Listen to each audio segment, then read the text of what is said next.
Bismillahirrahmanirrahim. Assalamualaikum warahmatullahi wabarakatuh. Salam sejahtera bagi kita semua. Terima kasih atas kesempatannya yang telah diberikan kepada saya dan saya dapat berpartisipasi dalam seminar melalui web ini dengan tema pembelajaran sejarah lokal di era digital yang diselenggarakan oleh jurusan Sejarah FIS Universitas Negeri Malang.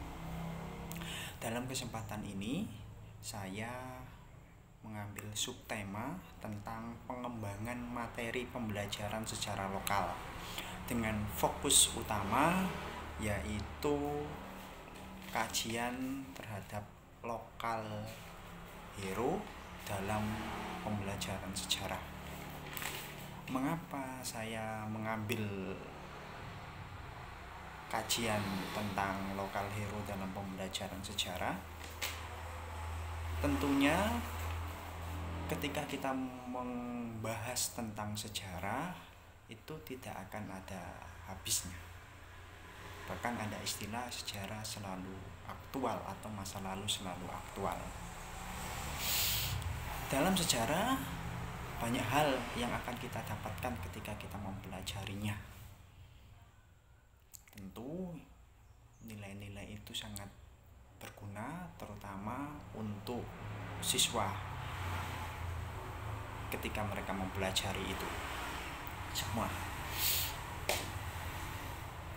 Sejarah dibagi dalam beberapa jenis yang begitu banyak, meliputi bidang ekonomi, sosial, budaya, dan sebagainya. Tapi juga skupnya berbeda-beda secara dunia, secara nasional, dan juga secara lokal.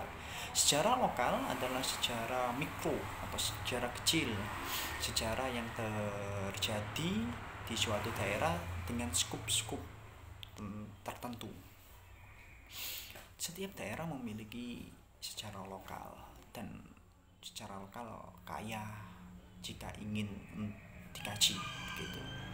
Satu di antara kajian secara lokal yang menurut saya menarik adalah kajian tentang lokal hero atau pahlawan lokal. Banyak daerah-daerah yang memiliki lokal hero yang namanya diabadikan sebagai nama stadion, nama jalan, dan lain sebagainya. Seperti fokus utama lokal hero di sini adalah di Sidoarjo. Saya mengangkat tokoh Kiai Kasan Mukmin, pemimpin perlawanan Gedangan tahun 1904 gitu. Kiai Kasan Mukmin merupakan seorang santri berasal dari Solo, ada yang mengatakan dari Yogyakarta, yang kemudian nyantri di Malang, kemudian menetap di Sidoarjo, menikah dengan orang Sidoarjo. Kemudian ketika kebijakan kultur stelsel itu diterapkan oleh Gubernur Jenderal Johannes van den Bos, tentu dampaknya dirasakan di Sidoarjo. Ini bisa dilihat dari beberapa pabrik gula yang ada di Sidoarjo dan stasiun kereta api sebagai pendukung itu semua. Melihat kondisi masyarakat yang terbelakang, kelaparan, kemiskinan, timbul niatan Kiai Kasan Mukmin untuk melakukan perlawanan. Tentu gerakan-gerakan ini identik dengan gerakan Ratu Adil yang era abad ke-19 itu bisa dikatakan ngetren begitu. Gerakan-gerakan ini pertama kali muncul di Desa Kebon Pasar atau sekarang diidentifikasi sebagai Desa Kebon Sik yang tidak jauh dari stasiun Gedangan dan pabrik gula Gedangan atau sekarang menjadi arah Anutse gitu. Peristiwa ini sangat menarik untuk dipelajari dalam sejarah, terutama dalam pembelajaran sejarah di sekolah. Dalam hal ini saya mengambil sudut pandang di SMA Negeri 1 Gedangan yang memang tidak jauh dari lokasi stasiun, pabrik gula, dan Desa Kebon Sikep saat ini. Jika kita bertanya, apakah ada materi itu dalam kurikulum? Tentu tidak ada.